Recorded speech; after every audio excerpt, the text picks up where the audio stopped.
আসসালামু আলাইকুম রহমতুল্লাহি ওবরাকাতু। আলহামদুলিল্লাহ ওসসালাতু ওয়াসসালামু আলা রাসূলিল্লাহ ওয়া বা'দ।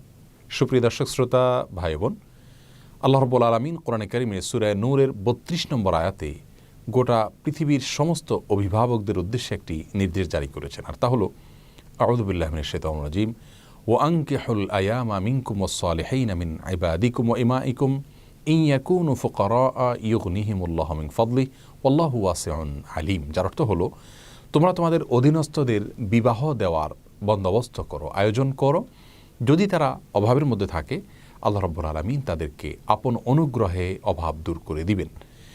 এই আয়াতের মাধ্যমে অভিভাবকদের উপরে আল্লাহ রাব্বুল আলামিনের যে নির্দেশ জারি হলো তা হলো অধীনস্থদের বিবাহের ব্যবস্থা করে দেওয়া।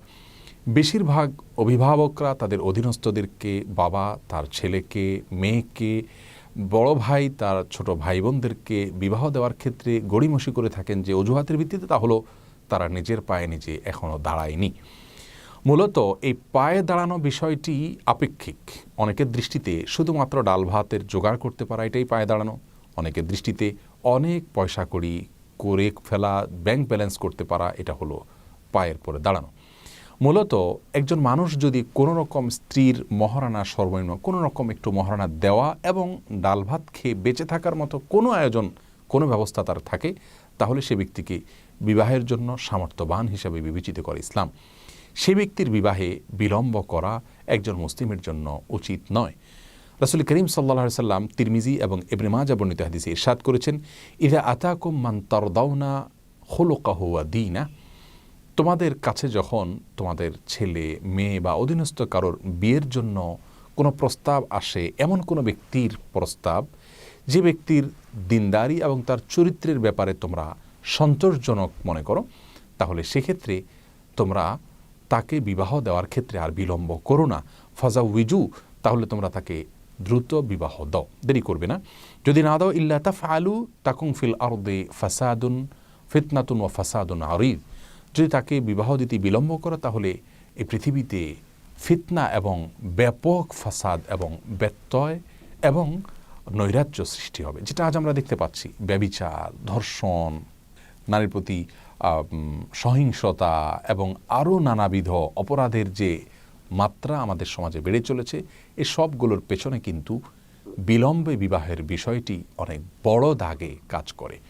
মনে রাখা উচিত, যে সমস্ত অভিভাবক তার সন্তানকে, ছোট ভাই বোনকে, অধীনস্থকে সময় মতো বিবাহ দিচ্ছেন না এবং বিলম্ব করছেন তথাকথিত পায়ের উপরে দাঁড়ানোর জন্য, তারা কিন্তু আল্লাহ রাব্বুল আলামিনের দৃষ্টিতে আসামি এবং অপরাধ হিসাবে বিবেচিত হচ্ছেন। শুধুমাত্র ডাল ভাত খেয়ে কোনো রকম বেঁচে থাকতে পারা এটা কোনো কঠিন বিষয় নয়।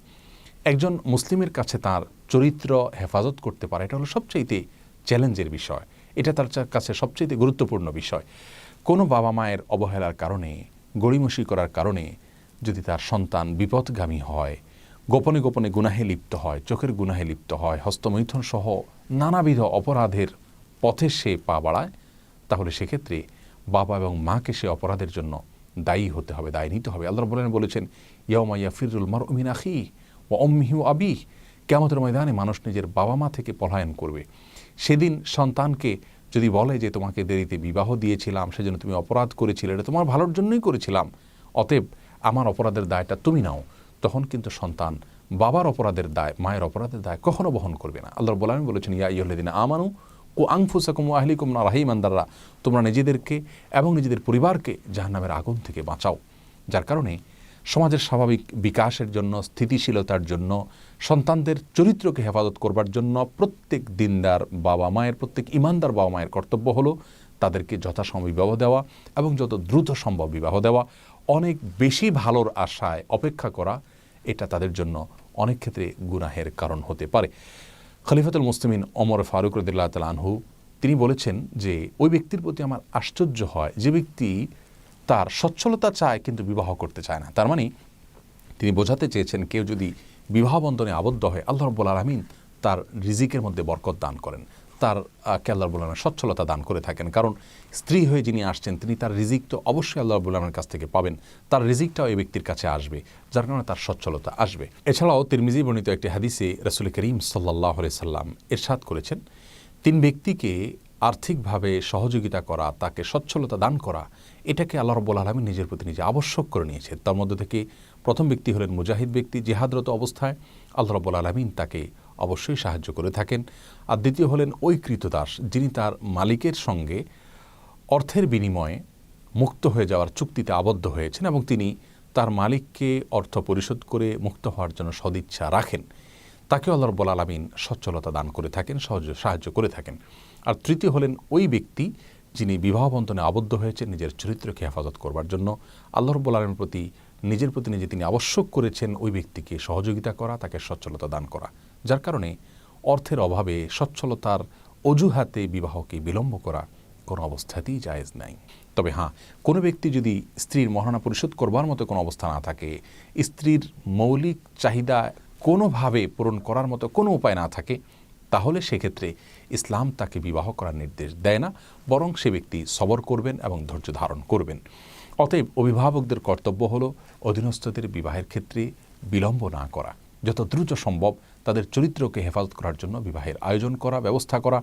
এই যুগে বিশেষ করে চতুর্দিক থেকে ফিতনার যে জোয়ার চলছে, এই জোয়ারের মধ্যে আমাদের যুব সমাজ ধ্বংসের দ্বার প্রান্তে চলে যাচ্ছে। অনেক সময় বাবা মা সেটা লক্ষ্য করতে পারেন না, তাদের অজান্তে তারা কিন্তু ধ্বংস হয়ে যাচ্ছে এবং তারা বলতেও পারেন না। এজন্য আমি আমার সম্মানিত অভিভাবক অভিভাবিকাদের কাছে বিনীতভাবে আর্জ করতে চাই যে আসুন বিবাহকে সহজ করুন, জেনার পথগুলোকে রুদ্ধ করে দিন, বন্ধ করে দিন। যে মেয়ে অল্পতে তুষ্ট থাকবেন, কোরআন এবং হাদিসের পূর্ণাঙ্গ অনুসারী হবেন, সেরকম মেয়ের সঙ্গে নিজের ছেলে এবং ছোট ভাইদেরকে বিয়ে দেওয়ার ব্যবস্থা করুন। ইনশাআল্লাহ বিইذনিল্লাহ অল্প উপার্জনের মধ্যেই তারা সুখ এবং শান্তিতে থাকবে। আল্লাহ রাব্বুল আলামিন আমাদের সকলকে আল্লাহর এই গুরুত্বপূর্ণ নির্দেশ রাসূল করিম সাল্লাল্লাহু আলাইহি ওয়াসাল্লামের নির্দেশনাকে অক্ষরে অক্ষরে বাস্তবায়ন করার তৌফিক দান করুন। আসসালামু আলাইকুম ওয়া রাহমাতুল্লাহি ওয়া বারাকাতুহু।